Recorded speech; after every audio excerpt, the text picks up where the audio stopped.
ನಮಸ್ತೆ ಟಿವಿ 20 ಕನ್ನಡ ವಾಹಿನಿಗೆ ಸ್ವಾಗತ. ಕುಂಭಮೇಳದಲ್ಲಿ ಪುಣ್ಯ ಸ್ನಾನ ಮಾಡೋ ವಿಚಾರವಾಗಿ ಮೈಸೂರಿನಲ್ಲಿ ನಟ ಪ್ರಕಾಶ್ ರೈ ಪ್ರತಿಕ್ರಿಯೆ ಕೊಟ್ಟಿದ್ದಾರೆ. ಸ್ನಾನ ಮಾಡೋದ್ರಲ್ಲಿ ತಪ್ಪೇನಿದೆ, ಅದು ಅವರ ನಂಬಿಕೆ. ನನಗೆ ದೇವರ ಮೇಲೆ ನಂಬಿಕೆ ಇಲ್ಲ, ನನಗೆ ಮನುಷ್ಯರ ಮೇಲೆ ನಂಬಿಕೆ ಇದೆ ಎಂದರು. ಅಲ್ಲದೆ ದೇವರಿಲ್ಲದೆ ಬದುಕಬಹುದು, ಆದರೆ ಮನುಷ್ಯರಿಲ್ಲದೆ ಬದುಕಲು ಸಾಧ್ಯವಿಲ್ಲ. ಹಾಗಂತ ಅವರ ನಂಬಿಕೆಯನ್ನ ಪ್ರಶ್ನೆ ಮಾಡಲ್ಲ. ಅದನ್ನ ರಾಜಕಾರಣಕ್ಕೆ ಬಳಸಿಕೊಳ್ಳುವುದು ತಪ್ಪು.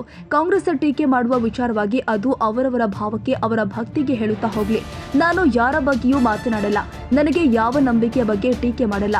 ನನ್ನ ಹೆಂಡತಿ ಮಗಳು ದೇವಸ್ಥಾನಕ್ಕೆ ಹೋಗಿ ಹೋಮ ಮಾಡ್ತಾರೆ, ಆದ್ರೆ ಇಬ್ರು ಸಾಮರಸ್ಯದಿಂದ ಇದ್ದೀವಿ. ಮೂಢನಂಬಿಕೆಯನ್ನ ಮಾತ್ರ ನಾನು ಪ್ರಶ್ನೆ ಮಾಡ್ತೀನಿ ಎಂದರು. ಕುಂಭಮೇಳದ ಬಗ್ಗೆ ತಮ್ಮ ಅಭಿಪ್ರಾಯ? ಪುಣ್ಯ ಸ್ನಾನ ಎಲ್ಲರಿಗೂ ನಂಬಿಕೆ ಇರುತ್ತೆ, ತಪ್ಪೇನಿದೆ ಅದರಲ್ಲಿ? ಇವಾಗ ನನಗೆ ದೇವರಲ್ಲಿ ನಂಬಿಕೆ ಇಲ್ಲ, ನಾನು ದೇವರಿಲ್ಲದೆ ಬದುಕಬಲ್ಲೆ, ಇನ್ನೊಂದಷ್ಟು ವರ್ಷ ಬದುಕ್ಬಿಡ್ತೀನಿ. ಆದರೆ ಮನುಷ್ಯರಿಲ್ಲದೆ ನನ್ನಿಂದ ಬದುಕೋಕ್ಕಾಗಲ್ಲ. ಹಾಗಂತ ಅವ್ರ ನಂಬಿಕೆಯನ್ನು ಪ್ರಶ್ನೆ ಮಾಡೋದು ನಾವೇ ಅಲ್ಲ. ಅವ್ರಿಗೆ ಅದರಲ್ಲೊಂದು ಸಂತೋಷ ಇದೆ, ಅದರೊಳಗೊಂದು ಇದಿದೆ ಅಂದರೆ ಹೋಗಲಿ. ಮನಸ್ಸಿಗೆ ಶಾಂತಿಯನ್ನು, ಮನಸ್ಸಿಗೆ ತೃಪ್ತಿಯನ್ನು ಅಥವಾ ಯಾವುದೋ ಒಂದು ಚೈತನ್ಯವನ್ನು ಕೊಡುತ್ತಾನೆ ಎಲ್ಲರ ನಂಬಿಕೆಗಳು. ಅದನ್ನು ಉಪಯೋಗಿಸೋದಿದೆಯಲ್ಲ, ಅದನ್ನು ರಾಜಕಾರಣಕ್ಕೆ ಉಪಯೋಗಿಸೋದು, ದ್ವೇಷಕ್ಕೆ ಉಪಯೋಗಿಸೋದು, ಇನ್ನೊಬ್ಬನ ಇದ್ರ ವಿರುದ್ಧ ಅಂತ ಎತ್ತು ಕಟ್ಟೋದು, ಸುಳ್ಳು ಹೇಳಿ ವಾಟ್ಸಪ್ ಯೂನಿವರ್ಸಿಟಿ ಮೂಲಕ. ವಾಟ್ಸಪ್ನಲ್ಲಿ ಹಿಡಿಯೋಕ್ಕಾಗಲ್ಲ, ಈಗ ಡೈರೆಕ್ಟಾಗಿ ಸಿಕ್ಕಾಕೋದು. ಅವರವ್ರ ಭಾವಕ್ಕೆ, ಅವರವರ ಭಕ್ತಿಗೆ ಹೇಳ್ತಾ ಹೋಗಲಿ. ನನಗೆ ಯಾವುದೇ ನಂಬಿಕೆಯನ್ನು ಟೀಕೆ ಮಾಡೋದು ನನಗೆ ಅರ್ಥ ಇಲ್ಲ. ನನ್ನ ಮಗಳು, ನಾನು ನೋಡಿ, ನನ್ನ ಹೆಂಡತಿ ಇದ್ದಾಳೆ, ಆಕೆ ಹೋಮ ಮಾಡ್ತಾಳೆ, ದೇವಸ್ಥಾನಕ್ಕೆ ಹೋಗ್ತಾಳೆ, ನನಗೇನು ತೊಂದರೆ ಇಲ್ಲ. ಅದನ್ನು ಇವ್ರು ಅಂತಾರೆ.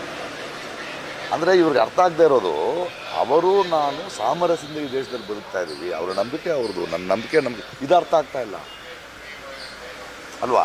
ಯಾರ ನಂಬಿಕೆ ನಾವು ಕೊಡಿ, ಒಬ್ಬರ ನಂಬಿಕೆ ಸರಿ ಇಲ್ಲ ಅಂತ ಹೇಳಿ ನಿಮ್ಗೆ ಇನ್ನೊಂದು ನಂಬಿಕೆ ಕೊಡೋ ತಾಕತ್ತಿರ್ಬೋದು. ಅವ್ರಿಗೆ ಅದರಲ್ಲಿ ಸಂತೋಷ ಇದ್ರೆ. ಕನ್ನಡಿಗರ ಮೆಚ್ಚಿನ ನಿಮ್ಮ ಟಿವಿ 20 ಕನ್ನಡ ವಾಹಿನಿ ಇದೀಗ ಟಿವಿಯಲ್ಲಿ ಲಭ್ಯ. ಕರ್ನಾಟಕ ಮತ್ತು ದೇಶ ವಿದೇಶದ 360 ಡಿಗ್ರಿ ಸುದ್ದಿ ವಿವರವನ್ನ ಪಡೆಯುವುದಕ್ಕೆ ಟಿವಿ 20 ವಾಹಿನಿಯನ್ನು ಲೈಕ್ ಮಾಡಿ, ವಿಡಿಯೋಗಳನ್ನು ಶೇರ್ ಮಾಡಿ, ಕಮೆಂಟ್ ಮಾಡಿ, ಸಬ್ಸ್ಕ್ರೈಬ್ ಮಾಡಿ. HCN ಕೇಬಲ್ 842 ನಂಬರ್ನಲ್ಲಿ ಹುಕ್ಕೇರಿ ತಾಲೂಕು ಹಾಗೂ ಸಂಕೇಶ್ವರದ ಸುತ್ತಮುತ್ತಲಿನ ಹಳ್ಳಿಗಳಲ್ಲಿ ಲಭ್ಯ. PCN ಕೇಬಲ್ 129 ನಂಬರ್ನಲ್ಲಿ ಹಾರುಗೆರೆ ಸುತ್ತಮುತ್ತಲಿನ ಹಳ್ಳಿಗಳಲ್ಲಿ ಲಭ್ಯ. ರಾಯಬಾಗ್ ಡಿಜಿಟಲ್ ಚಾನೆಲ್ ಕೇಬಲ್ 80ನೇ ನಂಬರ್ನಲ್ಲಿ ರಾಯಬಾಗ ತಾಲೂಕಿನ ಸುತ್ತಮುತ್ತಲಿನ ಹಳ್ಳಿಗಳಲ್ಲಿ ಲಭ್ಯ. UDCN ಕೇಬಲ್ ನೆಟ್ವರ್ಕ್ ಉಗಾರ ಸುತ್ತಮುತ್ತಲಿನ ಹಳ್ಳಿಗಳಲ್ಲಿ ನಿಮ್ಮ ಟಿವಿ 20 ಕನ್ನಡ ವಾಹಿನಿಯೂ ಲಭ್ಯ.